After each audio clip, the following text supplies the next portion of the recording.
The 74th session of the Senate in the first regular session of the 16th Congress is hereby called to order. Our Majority Leader, Senator Alan Peter Compañero Cayetano, will lead the chamber in prayer. Senator Cayetano. Proverbs 16:32. Whoever is slow to anger is better than the mighty, and he who rules his spirit than he who takes a city. Lord Father God, we lift up to you our nation, we lift up to you our work, we lift up to you our president, we lift up to you the Supreme Court and the Senate. We ask, Lord God, that we will have a humble spirit. We ask, Lord Father God, that we will all, especially our people, even our media, Lord, will act not out of anger, will act out of reason, that we will be able to find a way out of all this chaos, Lord.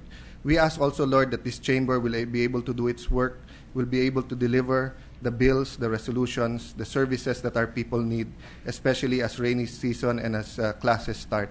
Lord, as we lift up to you ourselves, we ask for your forgiveness, for your mercy, and for your blessing upon this nation. We lift this up to you in Jesus' mighty name. Amen. Amen. The Secretary will call the roll.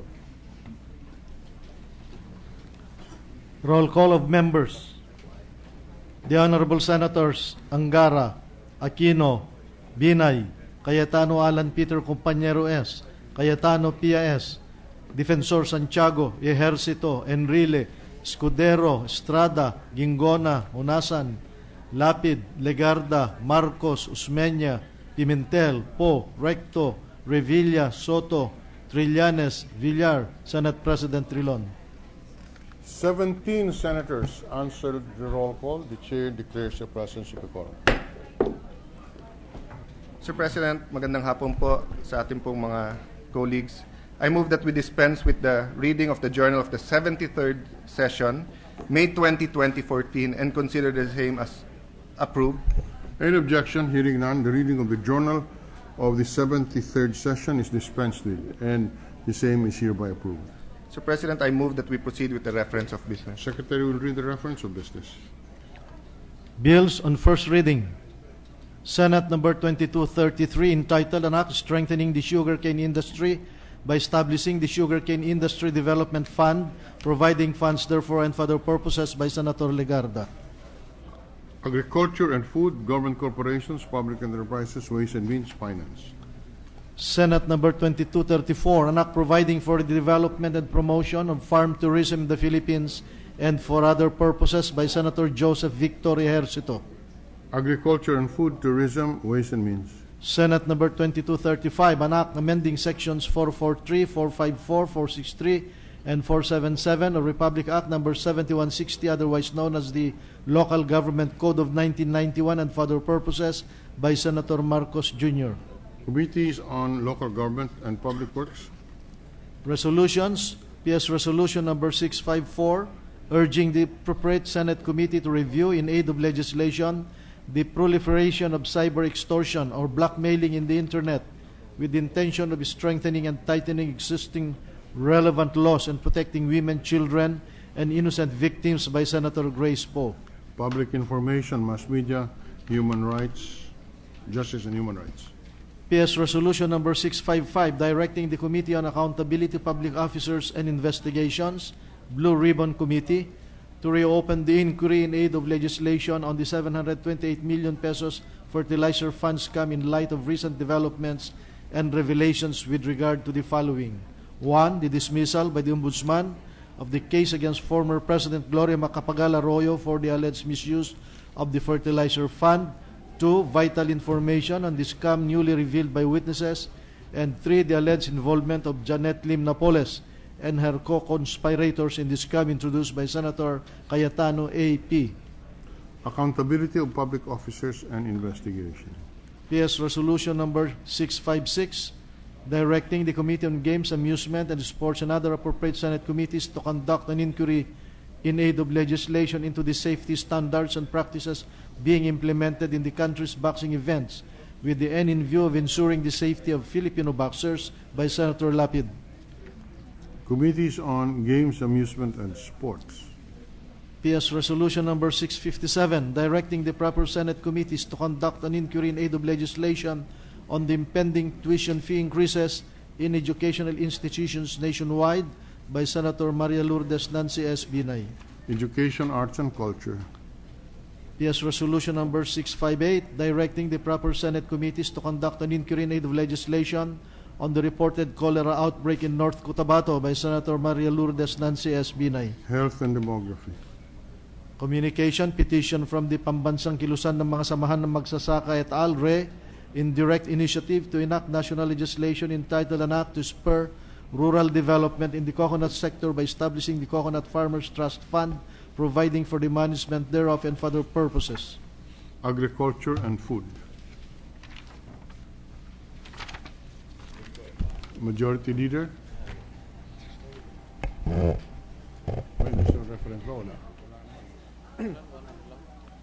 Mr. President, I move that Senator Loren Regarda be recognized for a matter of... Mr. President, before that, may we recognize Senator Estrada that wishes to, who has a parliamentary inquiry. Senator Estrada. Senator Estrada is recognized. Thank you, Mr. President. I'm just curious, Mr. President. May I know from the majority floor leader if he has any idea, since the chairman of the Blue Ribbon Committee is not here, when the Malampaya probe will start? Can the majority leader respond if he knows? Yes, Mr. President. I can tell Senator Estrada, the gentleman from San Juan, with all certainty that I absolutely do not know when the schedule will be. In fact, I am disappointed that it was postponed for tomorrow, and I have put on the record that we cannot depend only on one resource person. No?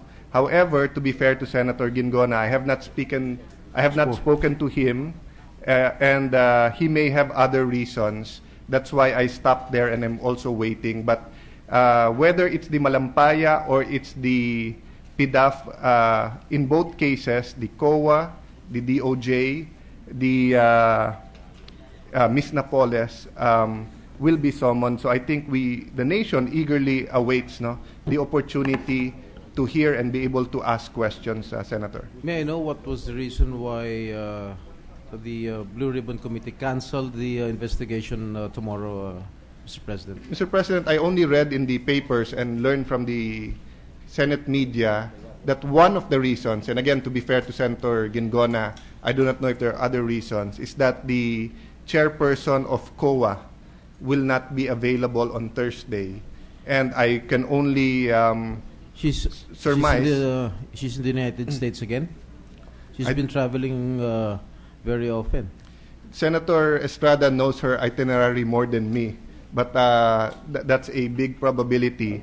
And I think the question has been answered sufficiently, unless Senator Estrada has other can queries. the majority floor leader inquire from the Blue Ribbon Committee? With the permission of the Senate President and Senator Estrada, and with my apologies to Senator Loren, while Senator Legarda is giving her privilege speech, I will be trying to call. Right. With one ear, I will be listening to Senator Legarda, but with the other ear, I will be trying to call Senator Gingona. But rest assured, Senator, that we want to have that hearing right away. Thank you, Mr. President. Thank you. Thank you, Mr. President. Mr. President, may we now recognize the resilient Senator Loren Legarda, to be recognized to deliver a privilege speech, Mr. President. Thank Senator Loren Legarda is recognized on the privilege hour. Thank you, Mr. President. Tomorrow is the International Day for Biological Diversity. The Philippines is one of the mega-diverse countries, a group of nations hosting 2/3 of the Earth's biodiversity and about 70 to 80% of the world's plant and animal species. It also ranks 5th in the number of plant species, 4th in bird endemism, 5th in mammal endemism, and maintains 5% of the world's flora. A lot more awaits to be discovered, even as we now have one of the highest rates of discovery of new species in the world. These numbers, however, should not give us a false sense of complacency. Great challenges face us in the task of protecting and preserving our rich biodiversity. The international community will mark the International Day for Biological Diversity tomorrow. And I deliver this speech, Mr. President, amid all the political tensions and all the various problems facing our country and our world today. It offers an opportune time for us to reflect on glaring issues that face us today: the issue of food security, water quality and supply, disasters, climate change, and global warming. All these are relevant to biodiversity. We are all consumers, and we contribute to the decline of the world's resources because of our insatiable demand for new things. It seems one is never enough for many of us. The rate of extraction and consumption is way faster than the rate at which the earth can replenish its resources. This is consistent with the Millennium Ecosystems Assessment, which reveals that humans have altered ecosystems more rapidly and extensively in the past 50 years than in any period in history. The increasing loss of biodiversity, particularly in Asia, is being attributed to habitat loss, overexploitation, pollution, invasive alien species, and climate change. Further endangering the precarious situation of our country's biodiversity is climate change. Among the impacts of climate change is a loss of thousands of species, as well as changes in our natural ecosystems. The rise in average global temperatures render many species unable to quickly adapt to their new conditions. The IPCC, or the Intergovernmental Panel on Climate Change, predicts that a 1.5 to 2.5% degrees Celsius rise in mean temperature in a span of 50 to 100 years will put 30% of our species on the brink of extinction. A 4 degrees Celsius rise in global temperature is not far from impossible. The continuing rise in the Earth's temperature is expected to create impacts leading to slower economic growth and will create what we call new poverty traps throughout the 21st century. The biggest irony of all is a reality that in the midst of plenty of bountiful resources, millions of the world's humanity remain hungry. There are 3.9 million hungry families in the Philippines in the last quarter of 2013. In coastal areas, you would expect people to have access to marine resources, yet they are among the most deprived, with 4 out of 10 coastal residents living under the poverty line. Pag-asa has warned us of an impending El Niño in June, and this threatens clearly our food and water security. Prolonged drought would drastically cut down the production of our rice, corn, sugarcane, vegetables, and many other agricultural products, and can cause a decrease in fisheries yield. Clearly, we cannot just dismiss these threats. What is the solution? It lies within us. If we want to avoid hunger, we need to stop our practice of exploiting the world's resources as if there was no tomorrow. The world is not just about us. There is a future, and resources need to be protected and conserved for those who will still be born beyond our time. The first step towards building a sustainable community is one that respects biodiversity, and to correct one of the biggest misconceptions about the environment, that natural resources are infinite. It can no longer be business as usual. We all need to stop craving for and taking more than what we actually need. Second, building sustainability is a collaborative effort. Protection of our resources is a joint responsibility of local government units and our local communities. Local communities should be empowered through a transparent system that clarifies access and ownership of resources. People need to understand what is at stake. Only then can we expect them to be part of the solution. Third, we need tools and the medium by which to effect change. We need to promote green skills and green jobs. There has to be incentives for citizens to take interest in acquiring green skills, such as the management in agriculture, forestry, horticulture, environmental information technology, and other careers that contribute to environmental preservation. We should also strengthen efforts to encourage more renewable energy investments in the country, because this industry does not only promote clean and indigenous energy, but it can also provide thousands of jobs for our people. The International Renewable Energy Agency estimated that 800,000 new green jobs were generated last year, with countries like the Philippines still with vast untapped potential in the field of RE. We have several proposed measures aimed at strengthening climate adaptation mechanisms and conserving biodiversity. The Integrated Coastal Management Act seeks to put in place a comprehensive framework that will promote the sustainable development of the coastal and marine environment resources. Section 8 says it ensures the participation of civil society and of the corporate and private sectors. Senate Bill 1369, the Land Use Act, seeks to institutionalize a national land use policy to ensure a rational, holistic, and just allocation and utilization of our resources. We already have the Climate Change Act, which created the Climate Change Commission, and the End Dream Sea Law. Among the priorities under the action plan for the initial period for 2011 to 2016 is the identification of what we call the eco-towns. What is an eco-town? An eco-town is a planning unit composed of municipalities or a group of municipalities composed of or located within and around boundaries of critical key biodiversity areas which are at high risk to climate change. Eco-towns will be built around protected areas and key biodiversity areas using ecosystem-based approach that will scale up best practices. As we've all said before, the ground level work and the parallel environmental initiatives here in the Senate may not get screaming headlines as they do other political issues, but they represent big, determined steps, perhaps bigger, for the Filipinos and the rich biodiversity we thrive in. Mr. President, as we celebrate the International Day for Biological Diversity tomorrow, I urge everyone, let us renew our commitment to preserve what remains of our natural resources by taking action today. Thank you, Mr. President.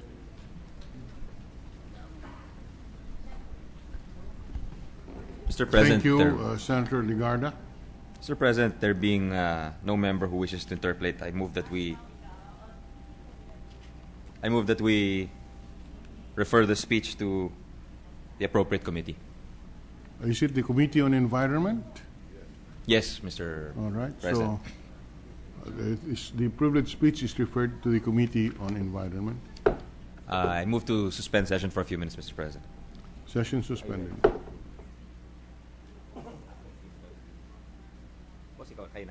Okay.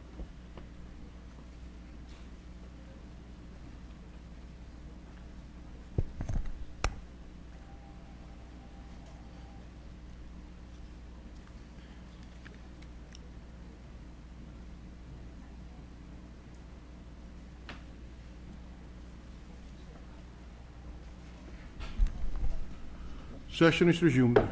Mr. President, I move that we resume consideration of Senate Bill 27, taking into consideration Senate Bill number 499 under Committee Report number 19. This is the picture-based health warning bill, Mr. President. Resumption of the consideration of Senate Bill number 27 under Committee Report number 19 is in order. Mr. President, I move that we recognize the sponsor, Senator Pia Cayetano. Senator Cayetano is recognized.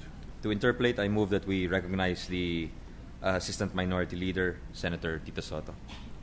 Senator, if I recall, if the chair recalls, Senator I Enrile had the withdraw my floor. motion. I withdraw my motion, Mr. President, On and the I period move of that we interpellation. recognize the Senator minority Enrile leader. is recognized. Mr. President, I told this distinguished sponsor of the bill that I will already terminate my interpellation because I will now leave the matter to the Assistant Minority Floor Leader so that we can finish this bill. Thank you very much, Senator Juan Ponce Enrile. Senator Soto is now recognized to avail of the period of interpellation. Thank you, Mr. President. And I'd like to thank the Minority Leader for allowing me to take over the period of interpellation, Mr. President. And will the distinguished lady, sponsor of Senate Bill 27, yield to some questions? Yes, Mr. President. Thank you very much. At the outset, allow me to inform the committee and the body that I fully support the measure. Being a former heavy smoker, very heavy smoker, Mr. President, during my time, just like the Senate President. But you will not top my record. 4 packs a day, and I smoked in the shower. Oh my gosh. That's how bad it was, Mr. President. So the distinguished lady already knows that I support the measure. Nevertheless, I would want to bring out some issues that have given us rough sailing in the past concerning this the measure. And the reason I'm bringing this out is so that the committee may be able to explain, not only to our colleagues but to those who listen, the importance and the reasons why we should pass the measure. I would like to inform the committee of what we're up against. And let me show you a picture, Mr. President, of a smoker's body.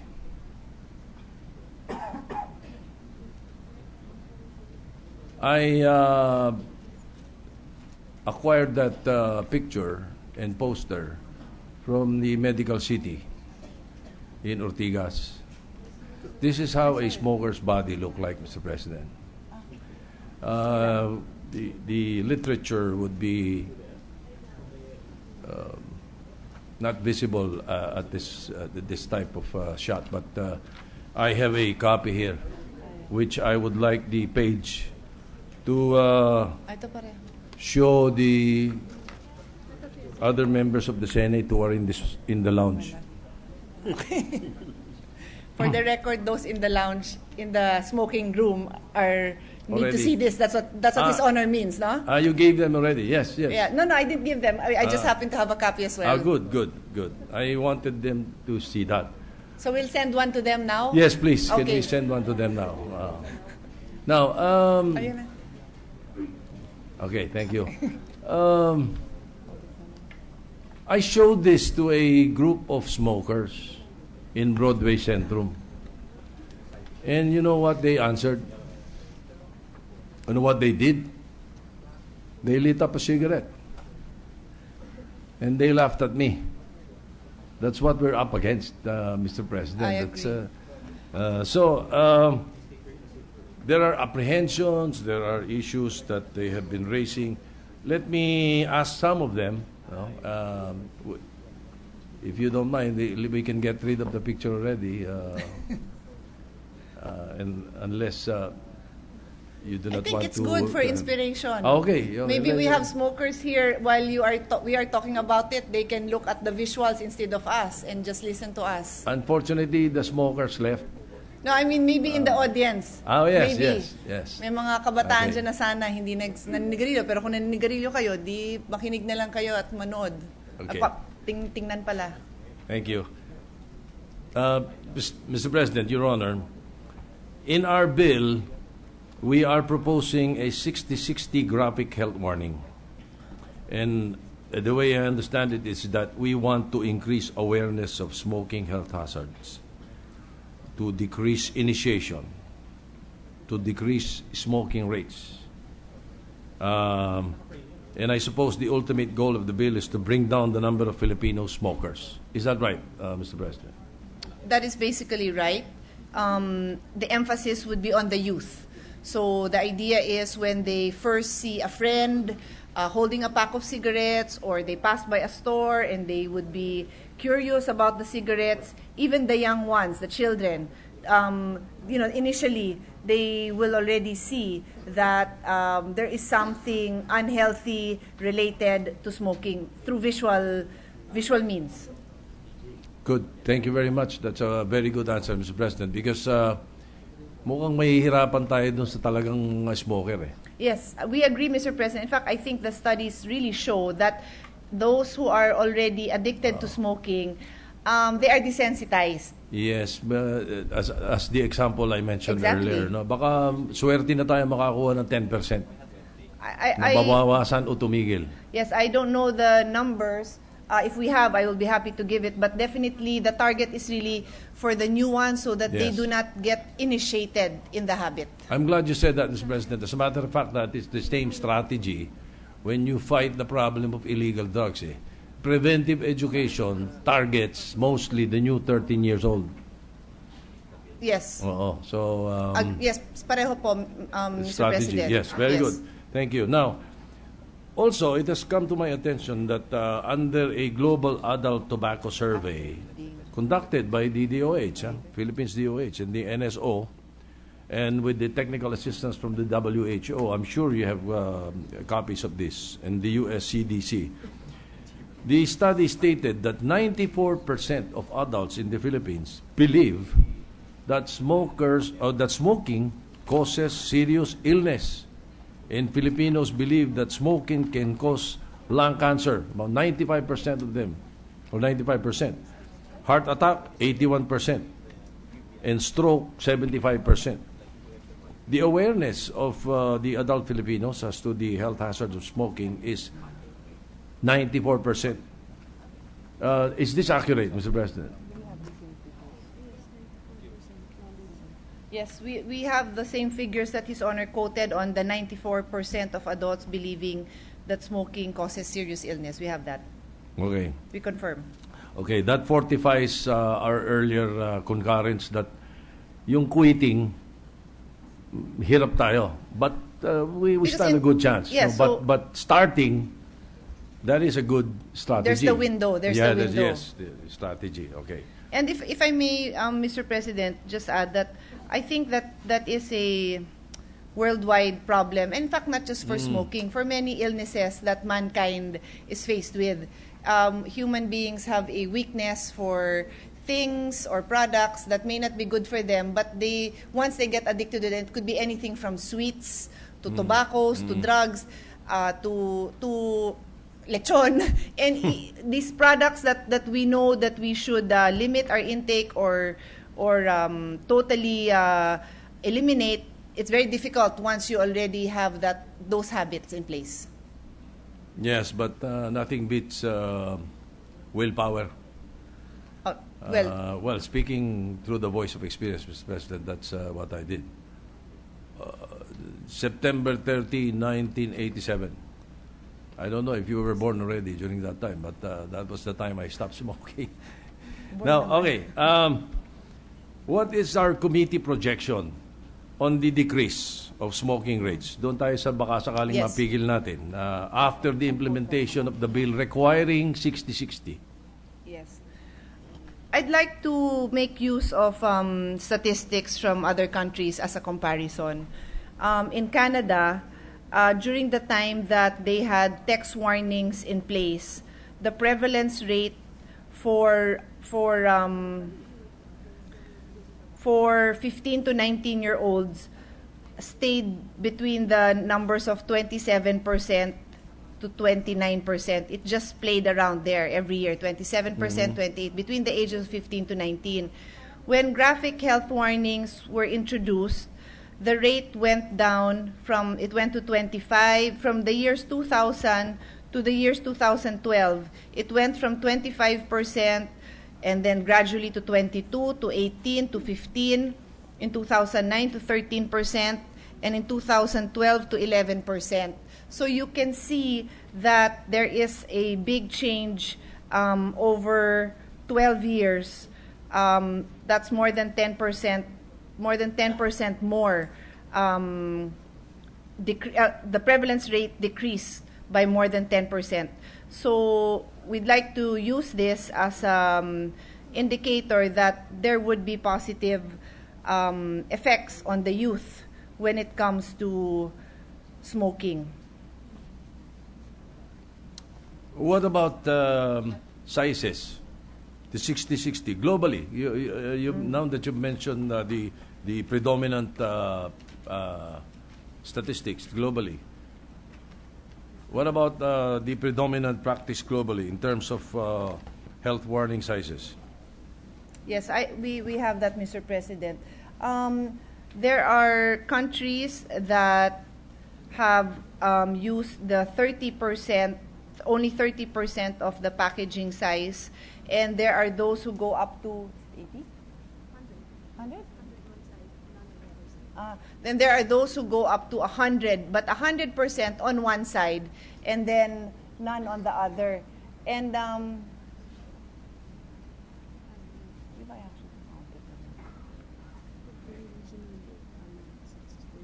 so I can submit this into the Yes. record, but basically, I have a breakdown here by region.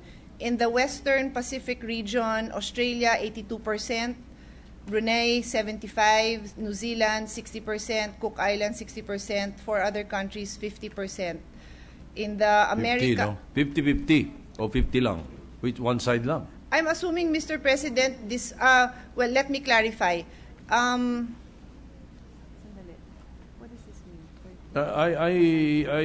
Well, So kung wala. I was Mr. informed that, yeah, but I can clarify that. The figure I read, like New Zealand, which is 60% average, this one is actually broken down as follows: 30% in the front and 90% in the back. And then same with Cook Islands. But like Australia, where I read 82.5%, that is 75% in the front and 90% in the back. picture pareho yan. Yes, all Picture. pictures. All pictures, okay. And then in the American region, Uruguay has 80%, both front and back. Canada has 75%, both front and back. Mexico has an average of 65% because 30% is in the front and then 100% in the back. Ecuador has 60%, both sides, and then 50% for 9 other countries. And there are more. I can submit this into the Sige. record. Please, Mr. President. And just one more statistic of the we actually counted, and 54 countries require at least 50% on the packaging. Yeah, for graphic health warnings. So In front and at the back. 50% in front and 50% at the back. Is that correct, Madam Sponsor? well, the okay. it says the data I'm reading simply says 50%. So I'm assuming this means average because they usually have a breakdown, but this one doesn't. So I'm assuming it's average. Okay. Mr. President, may I likewise submit and give the committee, distinguished lady, a copy of the list that I have received also.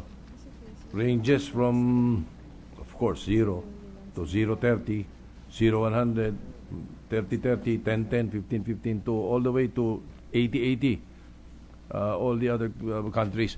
Now, the reason I'm bringing this up also is that according to those who are very apprehensive about the size, is that it shows now that the health warning size does not influence the consumer's intention to quit, like in Vietnam and Bangladesh, which require only 30-30, but there are more people who are quitting or have intentions to quit, compared to Thailand and Brazil, which have large graphic health warnings, or GHWs. 50-50 sa Thailand and Brazil 0-100.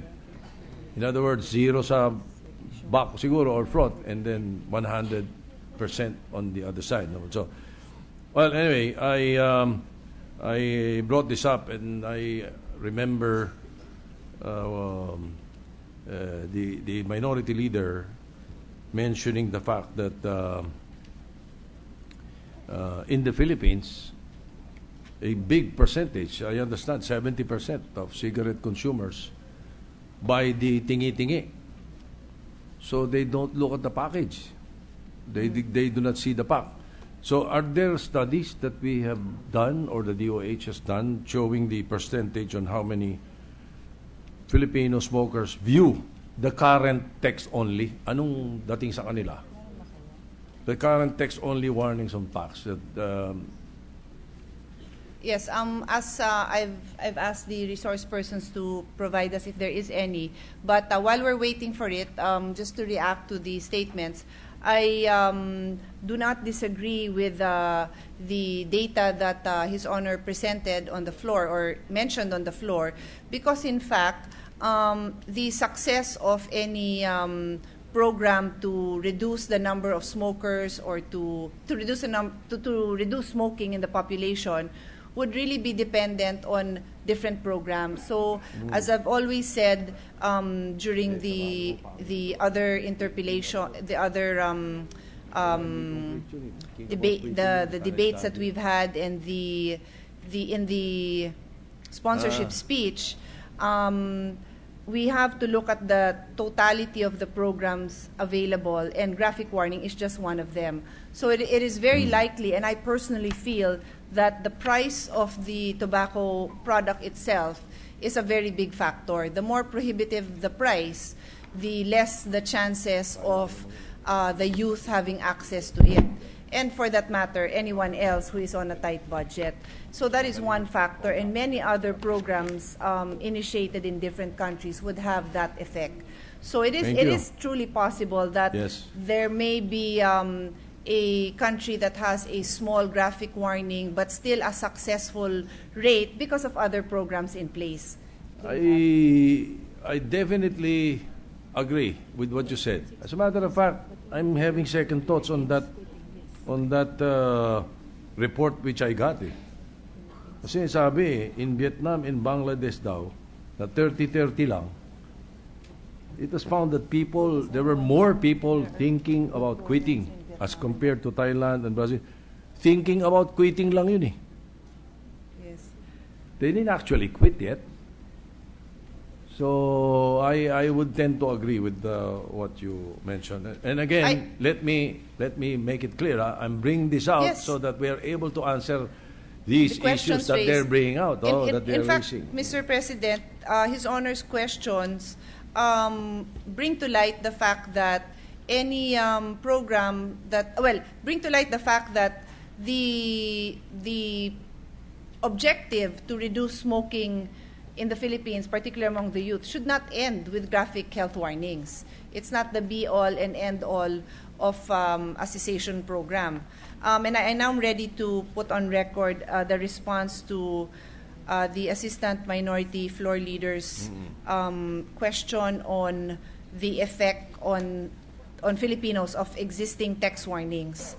90.6% notice the text warning, but only 38.2% think of quitting after seeing the text warning. That's Malaki pa rin not yan. too bad, actually. Yes, 38%. That's not too bad. This is the source is Global Adult Tobacco Survey 2009. Thank you for that, Mr. President. Okay. Ito pa. Pagpapasensyaan niyo ako, Mr. President, Your Honor. Let me place this on record para baka wala siya masabi na hindi natin kinonsider.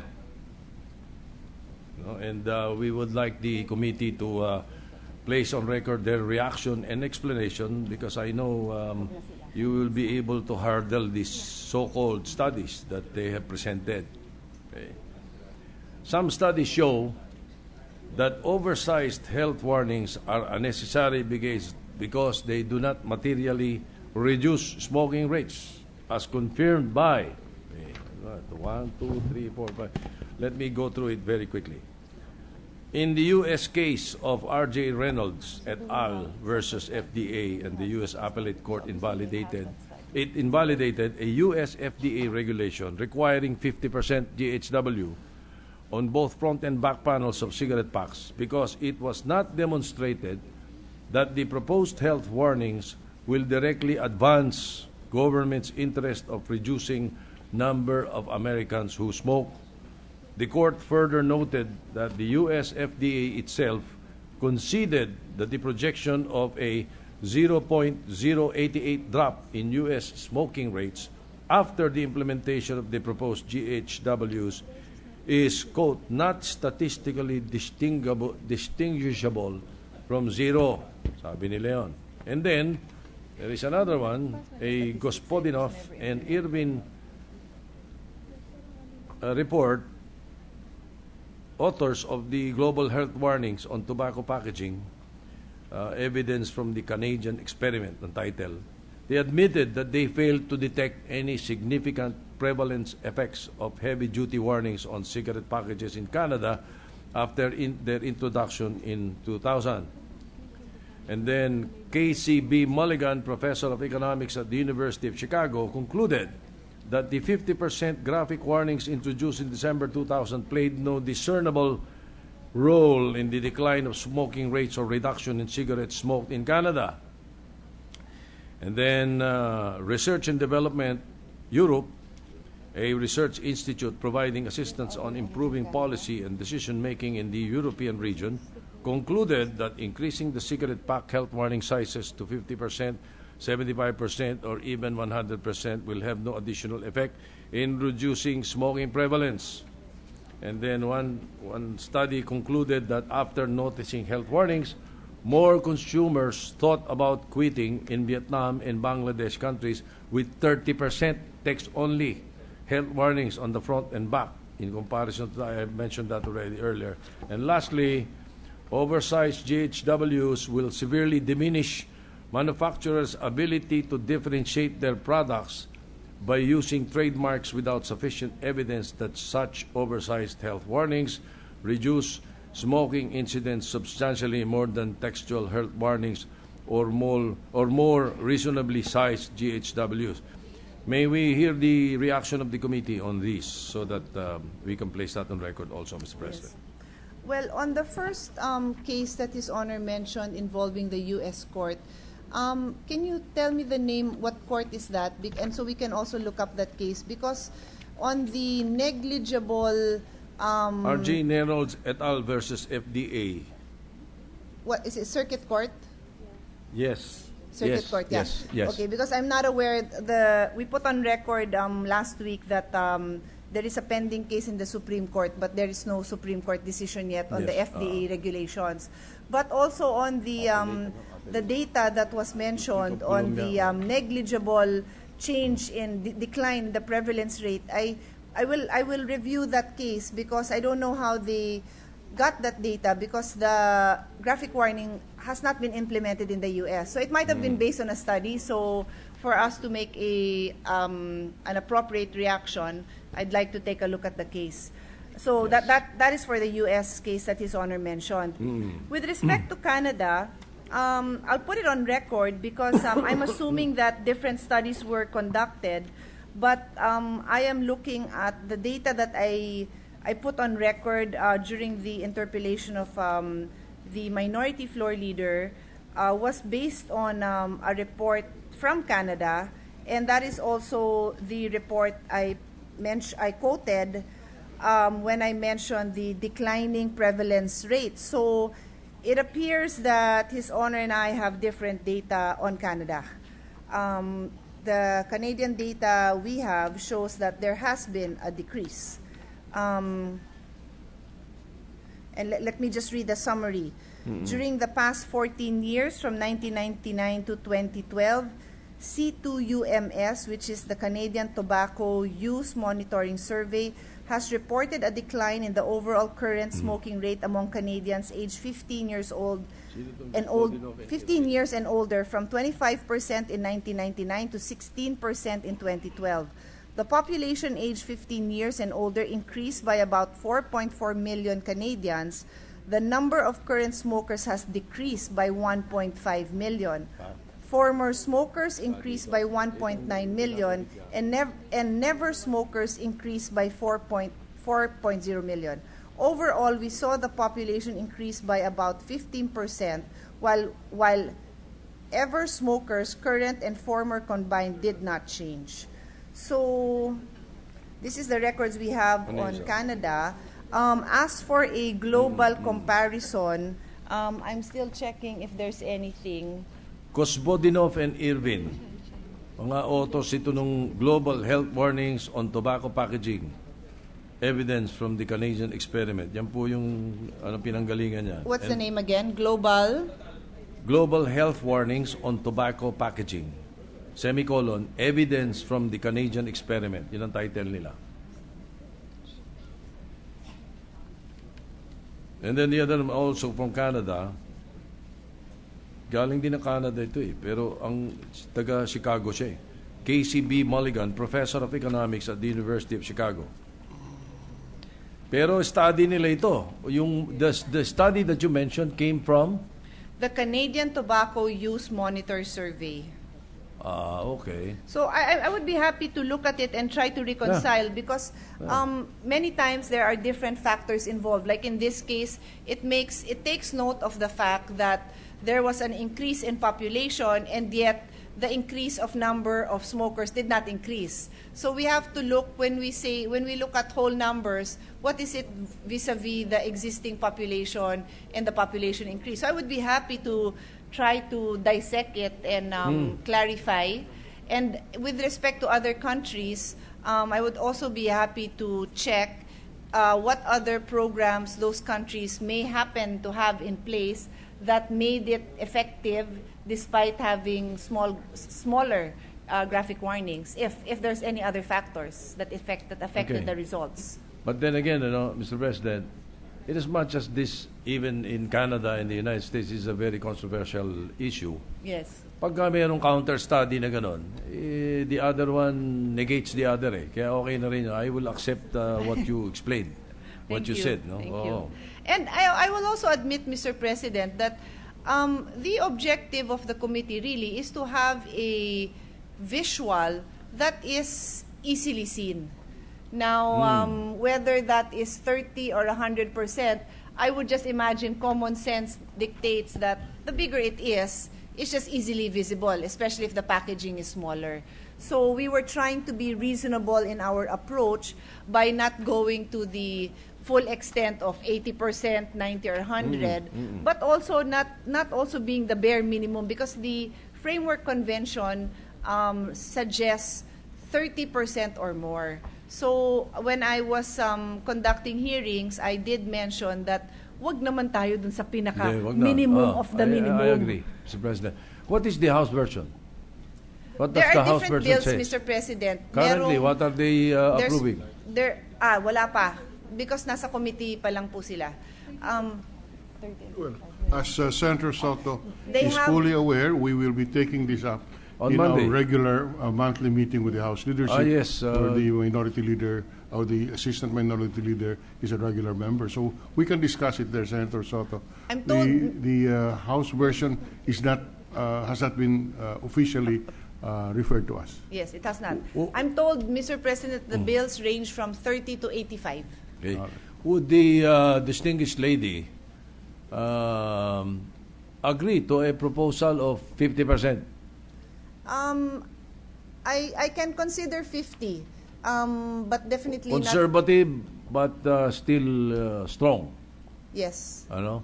I Kasi mag 30, masyado ng conservative yun. Parang napagbigyan na lang. Yes, and actually, Mr. President, if you look at some of the existing packages, some of them are so small.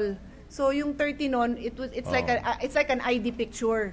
And as we all know very well, especially now with online dating, the thumb mark size of an ID picture can be very different with 1 inch by 1 inch than the real thing. So I want to be sure that, when you show the decaying teeth, they can really see that. The 50% would be not too bad, I think, Mr. President. So probably in the period of amendment, we can discuss it and hopefully we will be able to ask that the committee agree. Anyway, that brings me to the location of the health warning. On Section 5 of our bill, page 4, lines 3 and 4, the committee wants the warning to be on the top portion of the principal display area. Is this the predominant practice globally in terms of location for health warnings? I asked this, Mr. President, because I was informed that the BIR plans to implement, I think this year, a fiscal stamp. And if they do that, and if our health warning is on top, matatakpan ng fiscal stamp. That's one. The other is that yung mga flip-top box. Yung mga flip-top box, pag sa taas natin nilagay yung health warning, pag flip-top box niya, wala na. Yes. Hindi na makikita. So, would you consider putting it on the lower portion instead of the top portion? Yes, Mr. President, this proposal has been mentioned to us, and we are open to it. Okay. I believe that if we do that, we will be preserving the integrity of the health warning instead of a health stamp over it or a flip-top box tearing it apart. Anyway, the plan of the committee is 50-50. 50 in front, 50 at the back. There was a practical consideration, because if you think of how it's displayed, the assumption is there will be like a ledge. So if I may use this as, or do you have an actual one? If I may use my phone as a box, the concern is it would be covered. But of course, our law also provides that there should be nothing that obstructs it. In many retail stores, they have clear panels. So it's a practical thing. And again, we also don't want it to be covered by the BIR stamp. Yes. And we also have a sample here that has a flip top. And when the quality is good, as in this case it is quite good, I will ask that it be given to the Assistant Minority Floor Leader. Sige. The integrity of the picture was not affected, but it's a practical thing. So I am very open to suggestions. I suggest to the minority leader to return the cigarette pack because it might tempt him to open it. As a matter of fact, Mr. President, I dreamt about this last night. Would you believe? I dreamt of smoking last night. That's how bad this thing is. I've stopped smoking for 27 years and I still dream about it. May I know? May I Pakibalik know? mo na, baka masindihan ko pa. To help us understand the difficulties that smokers go through, I'm just curious. Somebody who stopped for 20 years, do you still feel the urge in the company of people who smoke? No. I hate it. I hate the smell. I hate the. I'm glad that I quit. I'm no after 6 months. More than 6 months, a little over 6 months, I no longer had the craving. After 2 or 3 years, wala na. Totally wala na yun. But, Senator Tito, they say that if you still remember when you quit smoking, you have not quit smoking. I have to remember, Mr. President, because I was doing a film entitled Fly Me to the Moon. And I was wearing an astronaut costume. And we were filming in a very hot environment. I had to wear that astronaut thing. I could not breathe. So I had to take it out. They had to bring me to some tent that had an air conditioning. And I blamed the cigarette for it. I blamed my smoking for it.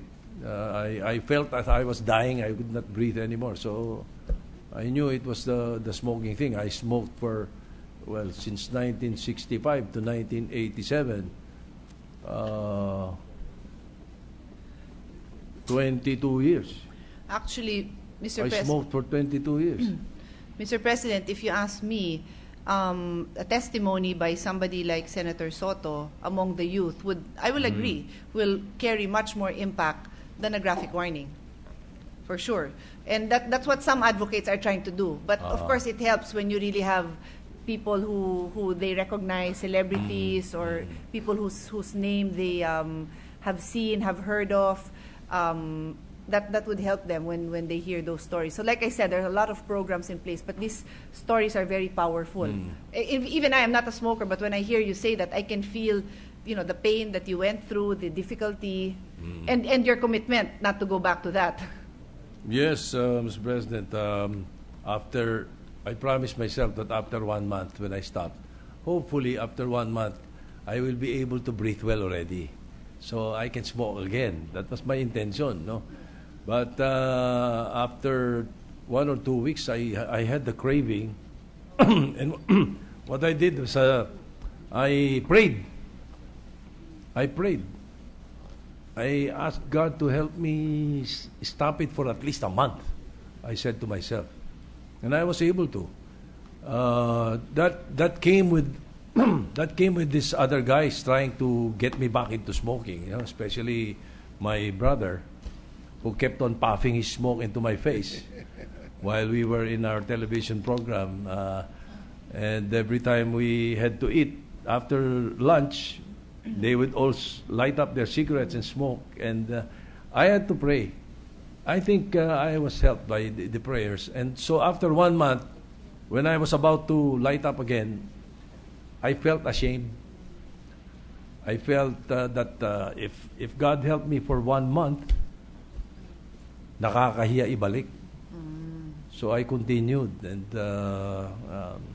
one thing led to another. The rest is history. I have not touched the smoke for 27 years, and I have no intentions of going back, even if I dreamt about it last night. You know what brand, may I address this to the minority leader? The brand that I was buying last night in my dream and trying to smoke is Cool. Natatandaan niyo yun? Cool. Cool, yes. With a K. Hindi na inabot ni Senator Pia yun, Mr. President. It's spelled K-O-O-L. K-O-O-L. Yes. Correct. Ha? Piedmont. Inabot ko, Mr. President. Fighter. Ha? Cycle. No, hindi. No. Chesterfield, yes. Fighter. Snowman was the first cigarette that I tried. I was 11 years old. I was trying it in the movie theater, because in the theaters before you can smoke it. In Cabanatuan, Nueva Ecija. Sorry. Yes. Go ahead. No, I was just going to I'm say intently listening to your story, but I thought you were finished. Sorry.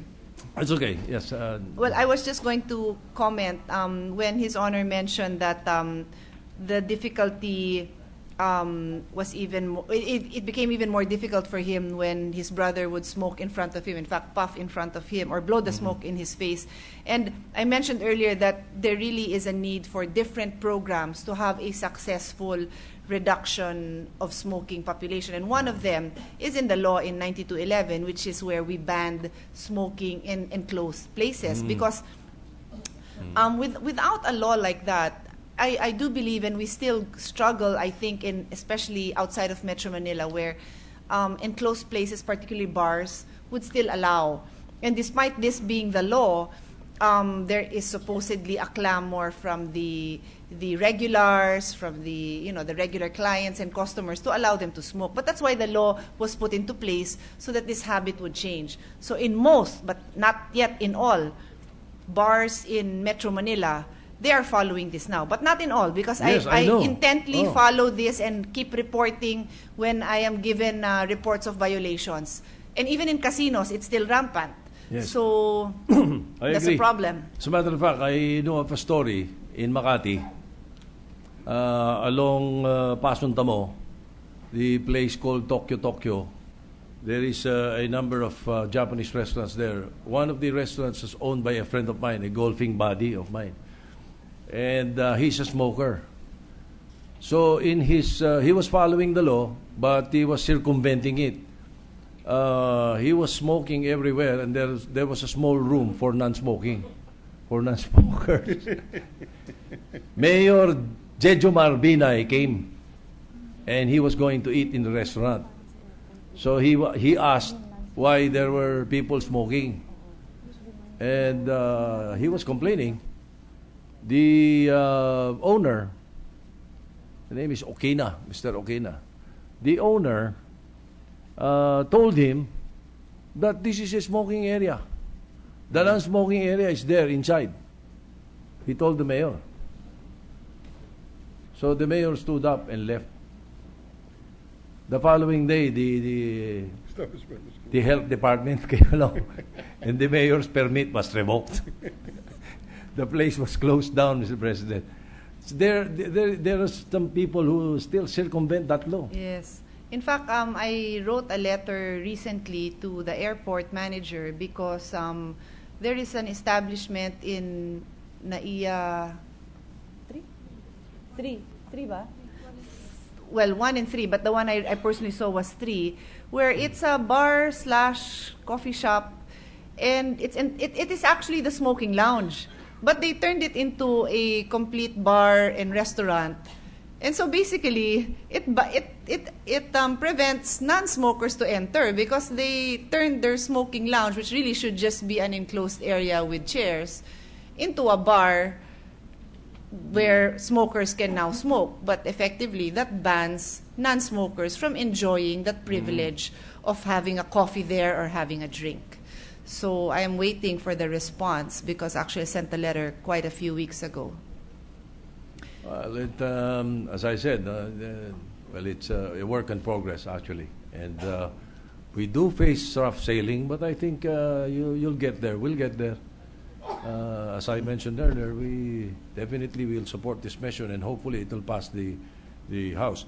Let me just take up 1 or 2 more points. Yes. No, probably 1 more point. The other one is about health, the Department of Health. But I was told by the minority leader that you're amenable to the issue. No, that's as far as the Department of Health is concerned. I discussed a few issues with the Discussed minority with the floor other- leader on amendments that we will make at the proper time. It will no longer be included, as clarified, I understand. Okay, thank you.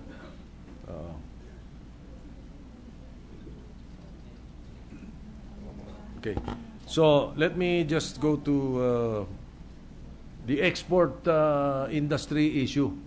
Okay, this is their issue. Sabi nila, the bill proposes to require health warnings even to products which are intended for export. No, we will also change that. We Alisin na rin made that natin yan. clarification Okay, also, Mr. very President. Good. Very good. In that case, and then the DOH will no longer be included. You'll be discussing it later on as far as the concern of the tobacco industry is concerned.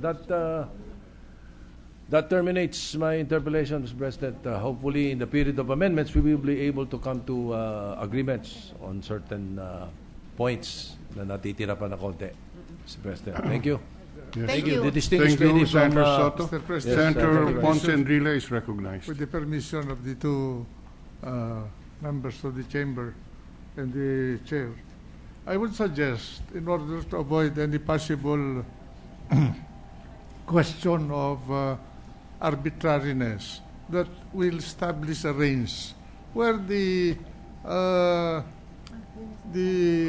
Department of Health would exercise discretion depending upon studies that they will make in the course of time. Maybe 30% up to 50%. So they can make it either 45, 40, and that they cannot go, nobody can go down below 30. Actually, Mr. President, I think when His Honor mentioned that 2 weeks ago when we started earlier in the period of interpellation, I mentioned that it is not the intention to give DOH that discretion. The bill will indicate the actual percentage, and that is fixed. The DOH will simply have to implement that percentage. So they will not have the discretion. Because there was confusion, it appears, in the bill when the bill mentioned, I think there's a word that says at least.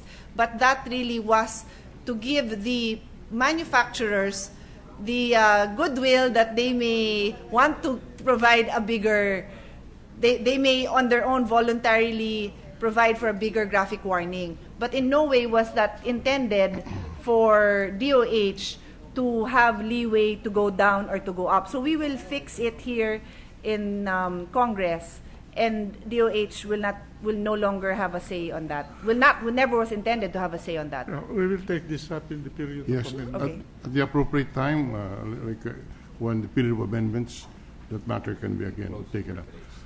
There are no more senator who has reserved the right to interpolate. That's the understanding of the chair. There is none. Senator Jinggoy is very disappointed with the pictures because he says that is not the picture of a smoker's body. But I'm not allowed we have rules on decency, so I cannot explain why he has a problem with the smoker's body. Anyway, yes, Mr. Majority Leader,